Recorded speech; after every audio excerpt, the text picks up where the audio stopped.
Saludos mis hermanos, saludos mis amigos. Hoy voy a comenzar con una pregunta. Una pregunta. ¿Cómo vamos a transformarnos si no sabemos cómo hacerlo? Pregunto otra vez. ¿Cómo vamos a transformarnos si no sabemos cómo hacerlo? Si hay alguna cosa que nosotros debemos sufrir, es una transformación en nuestro carácter. Sí, en nuestro carácter. Pablo, en ese sentido, cuando le escribe a los de Galacia, les dice: hijitos míos, por quienes vuelvo a sufrir dolores de parto, no cualquier cosa, dolores de parto, hasta que Cristo sea formado en vosotros. El título que quiero darle en esta ocasión a mi comentario es este: no saben entender. Casi que me provoca el decirme yo también, o sea, decirme a mí mismo, no sabemos entender. Pero para echarle un poco las culpas a los demás, yo digo, no saben entender. Ese es el título. ¿Por qué digo esto? Bueno, en función de lo que comenté al principio. Una de las cosas que Dios quiere que nosotros podamos combatir es que haya una transformación de nuestro carácter. ¿Por qué de nuestro carácter? Porque eso es lo que nosotros somos, eso es lo que nosotros queremos. ¿Cómo lo hacemos corresponde a la personalidad?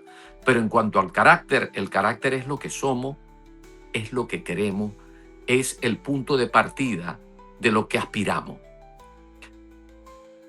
El asunto es que el mundo nos ha enseñado de que nuestro carácter ha sido formado, y cuando ha sido formado, a veces mal formado, y no precisamente conforme a lo que Dios ha planificado para nosotros. Necesitamos cambiar nuestro carácter. Dentro del plan salvífico hay una parte de ese plan de salvación que se llama la santificación. Y la santificación comprende la separación, esa es una parte.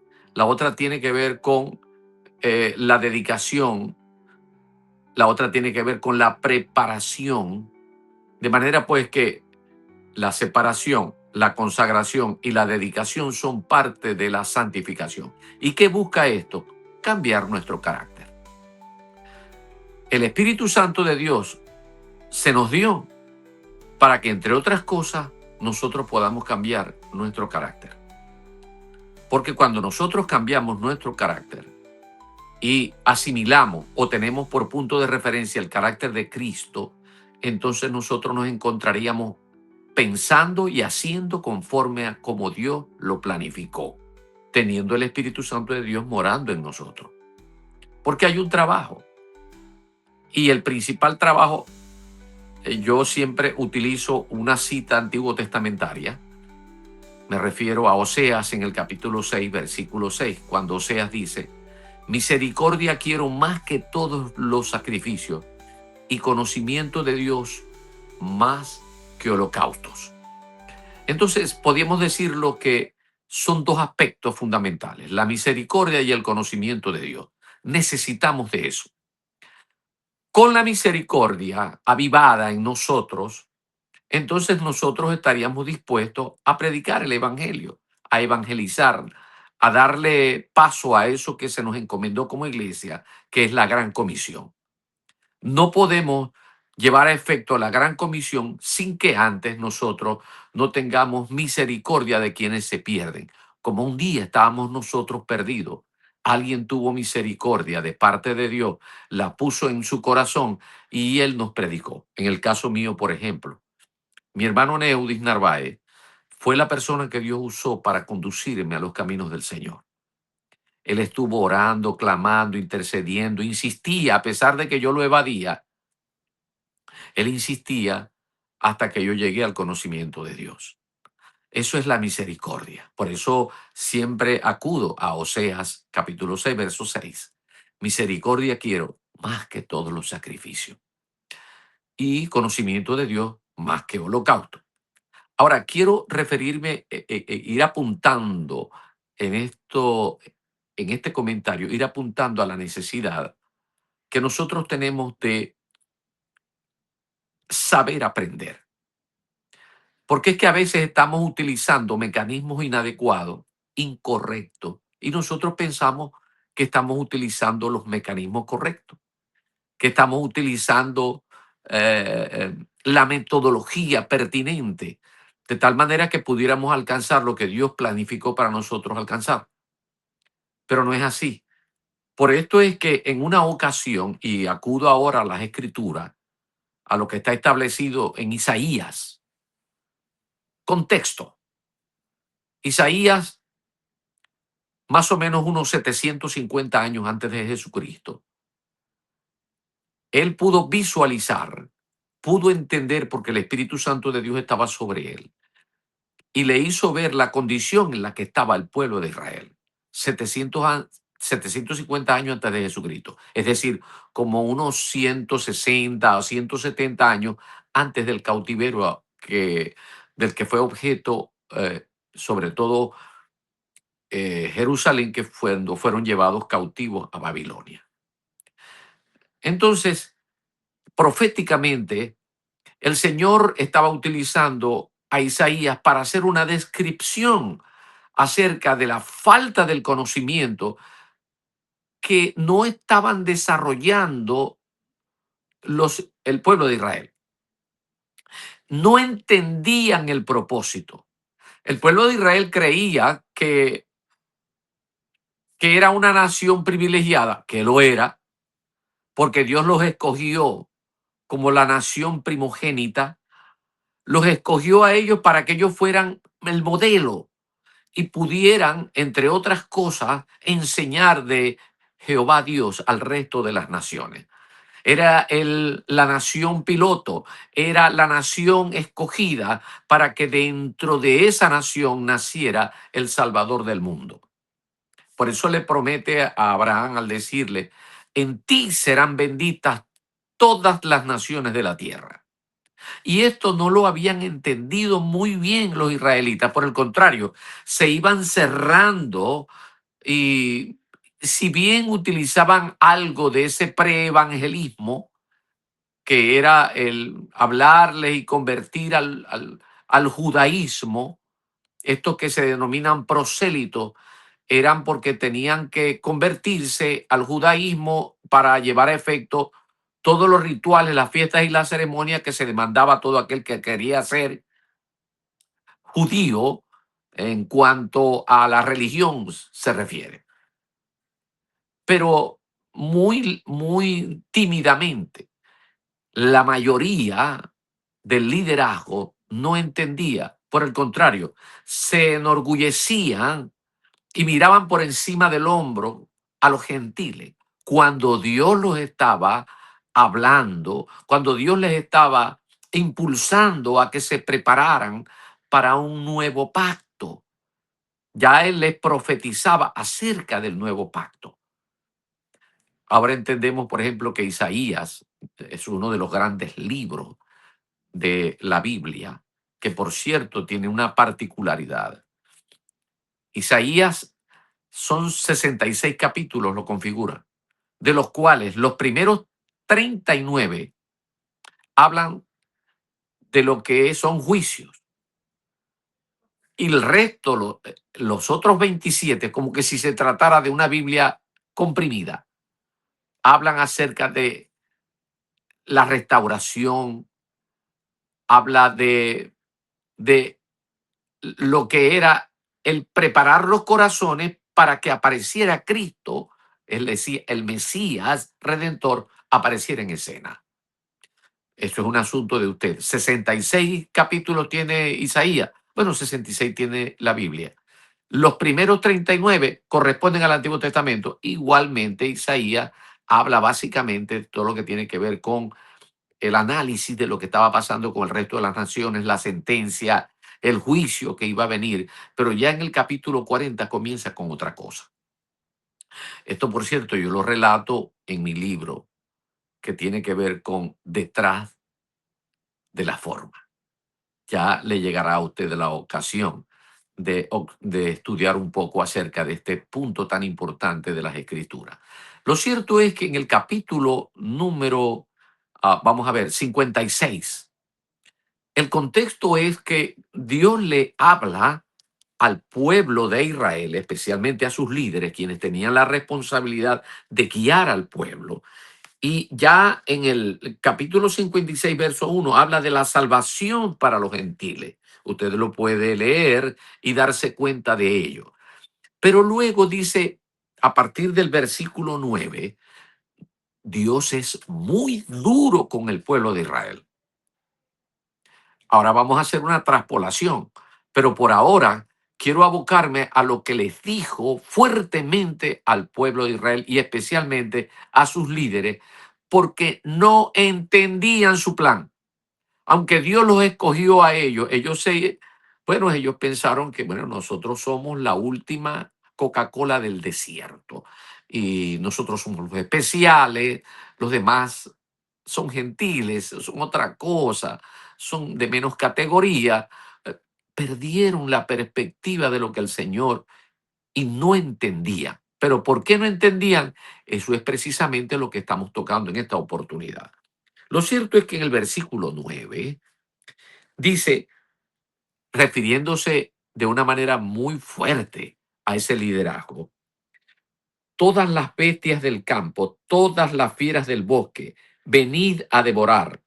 Sus atalayas son ciegos, todos ellos ignorantes, todos ellos perros mudos, no pueden ladrar, soñolientos, echados aman el dormir. Y esos perros comilones son insaciables y los pastores mismos no saben entender, no saben entender. Todos ellos siguen sus propios caminos, cada uno busca su propio provecho, cada uno por su lado. Venid, dicen, tenemos vino, embriaguémonos de sidra y será el día de mañana como este o mucho más excelente. Miren por dónde andaban. Esta era el diagnóstico que Dios tenía de la situación de Israel en cuanto a sus líderes y el entendimiento que debían tener acerca de su voluntad y de ser una nación, ser instrumento para preparar a un mundo a que recibiera al Salvador. Y el Señor los llama, no saben entender. ¿Por qué no saben entender? Bueno, he ahí el gran problema, porque ahora sí podemos traspolar esto a nuestros días. Y yo escogí este pasaje y otros pasajes que también aparecen precisamente en Isaías, donde sigue tocando el gran problema de no entender. En el mismo Isaías, en el capítulo 44, versículo 18, dice, no saben ni entienden, porque cerrados están sus ojos para no ver y su corazón para no entender. O sea, que fue contemporáneo con Isaías, dice de esta manera, el pueblo que no comprende ni razona es el que tropieza. Y tropezaron de tal manera que luego fueron llevados cautivos en el año 586 antes de Jesucristo a Babilonia. Y esto que estaba tratando básicamente con la tribu de Judá y de Benjamín, que configuraban el reino del sur, porque ya se había dividido Israel. Y ya Israel del norte, en el 722 aproximadamente, 723, antes de Jesucristo, los asirios se los llevaron y se diseminaron entre aquellas tierras y solamente quedó el pueblo de Israel expresado en lo que significaba Judá, cuya capital era Jerusalén. Entonces, ¿por qué fallaban en estos términos? La misma Biblia, en esos capítulos que les señalo, por ejemplo, en el 44, 18, en 56 de Isaías, versículos desde el 1 hasta el 12, y también lo hace Oseas, en todo el punto, como si se tratara de un común denominador, era lo que tenía que ver con un aspecto tan deplorable, pero tan deplorable para el Señor, que tenía que ver con esta parte de la idolatría. La idolatría. La idolatría para aquellos momentos, para aquella etapa histórica que le tocó vivir a Isaías, era la idolatría a que los hombres construían con sus manos a través de un madero. Después que preparaban todo lo correspondiente a las necesidades que tenían con el madero, si quedaba algún tronquito por allí, hacían una figura humana y entonces se inclinaban y adoraban a esa. Y tú eres mi Dios. Se extraviaron. La idolatría es uno de los grandes problemas que tiene el ser humano y especialmente al mismo pueblo de Dios. Por eso y otras razones fueron llevados cautivos a Babilonia. Pero Dios en su misericordia los trajo. Ahora, ¿cuál es el problema idolátrico hoy? El problema de la idolatría es que ya nosotros sabemos que nosotros no tenemos que adorar imágenes. Y entonces, como no tenemos imágenes, a veces no queremos tener ni siquiera la cruz en una congregación, sino que ya nosotros decimos que no idolatramos, pero resulta que idolatramos todo. Idolatramos hasta nuestros hijos. Idolatramos nuestros conceptos y también idolatramos la forma en la que nosotros creemos que estamos escudriñando las escrituras para saber la voluntad de Dios. Nosotros idolatramos formas, idolatramos procesos, sobre todo inventados por nosotros mismos. Y no nos damos cuenta de que para eso se nos dio el Espíritu Santo de Dios. Porque con el Espíritu Santo de Dios y la permanente comunión que debemos tener cerrada con el Espíritu Santo de Dios, basándonos en las Escrituras, Dios hizo promesas que Él nos iba a dar a entender, que Él nos iba a guiar a toda verdad y a toda justicia. No sabemos entender precisamente por eso, porque idolatramos, idolatramos. Ahora, bien, cuando estamos idolatrando, mm, caemos en el gravísimo error de que una vez que nosotros tenemos la forma en la que podemos escudriñar y establecer algunas normas para tener un mensaje y enviarlo y que este sea de bendición. Luego hasta el mismo mensaje lo constituimos en algo para idolatrarlo. Nos inclinamos prácticamente. Esta predicación, no, ¿por qué no escuchas esto? ¿Por qué no escuchas aquello? Es bueno escucharlo, nos exponemos, pero eso tiene que estar permanentemente vivo. Un mensaje, un mensaje eh, que pudo haber sido dado de Dios en un momento determinado, luego lo guardamos para volverlo a repetir, no cuando el Espíritu dice, sino cuando nosotros creemos que pueda cubrir toda expectativa que nos garantice unos ingresos, que nos garantice un respeto, que nos garantice una cantidad de cosas que están muy lejos de la voluntad de Dios. No saben creer, no saben aprender. Hay que aprender a entender.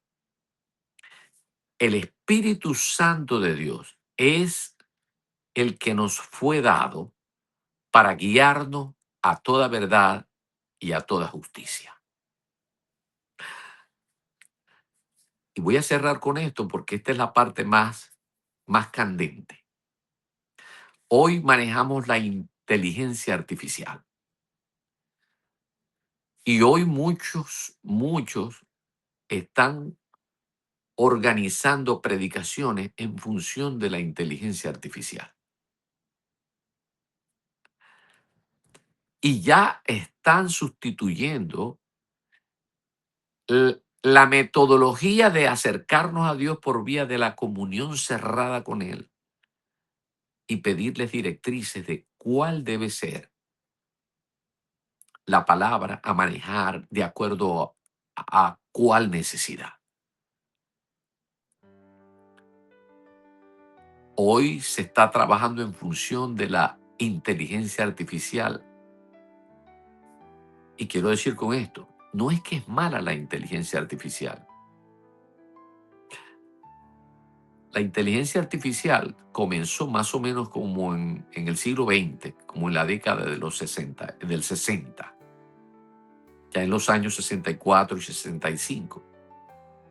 Se comienza a hablar acerca de la inteligencia artificial. Las personas que comenzaron a trabajar en esto han pasado el testigo a otros y a otros, a otras familias, han vendido, han comprado. Y el objetivo es, ¿cuál? El objetivo es sustituir a Dios. Que no se necesita a Dios. Y eso es sumamente peligroso. Nosotros podemos utilizar la dinámica de la inteligencia artificial para obtener algún tipo de información, pero la pregunta clave de Señor, ¿qué es lo que debo abordar? ¿Cómo abordar tal o situación o X situación? Es la pregunta se le hace esa al Espíritu Santo de Dios. Porque la garantía que Dios nos dio al darnos el Espíritu Santo no solamente es para sellarnos y que ya le pertenecemos a Dios, sino que el Espíritu Santo es quien nos iba a conducir a toda la verdad y a toda la justicia. Y la justicia tiene que ver con nuestro obrar, con nuestro accionar. No podríamos obrar ni accionar con eficiencia y eficacia de no ser por la dirección que nos daría el Espíritu Santo de Dios cuando a Él consultáremos. Tenemos que tener mucho cuidado al respecto, porque nosotros no podemos ser cautivos y llevados otra vez a Babilonia, esto es, a confusión.